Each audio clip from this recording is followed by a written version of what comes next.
Good morning mga ka-Georger! A day in my life sa Vitamin Cat. Niabot po diri sa Banua day. Oh, naa si Tricia day. Nagsisunod-sunod sa tuwa day. Oh, gusto siya magpakalderita day. Oh, mao ni kinabuhi sa Vitamin Cat day. Every day naa diri sig bantay aning kanding day kay di ba kiruhan na sad kay nagdag umasad ang kalibutan day. Oh, nara day. Ato bantayan day kay mga nakay naman sila day. So kinahanglan nga atong bantayan day kay basi matuok ing panganak day. Oh, si Tricia nga labing kaayo. Oh, hi sa imong viewers, Tricia, ina hi. Oh, magsisunod-sunod, magsig pangayo og kanang kuan ay. Unsa man? Oh, di ba mga ka-Georger?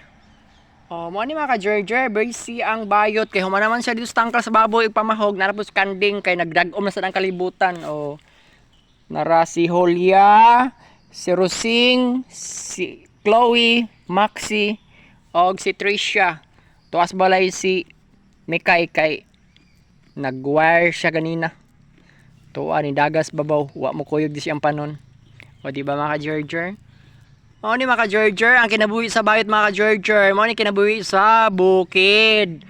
O kinahanglan gyud nga dili ka pag-inarte para mabuhi ka sa kalibutan, maningkamot gyud. Balahag nagkaniwang-niwang na ang bayot na borikat basta buhi. Ang importante wala tay taong giapakan o natay kahadlok sa Ginoo panagsa.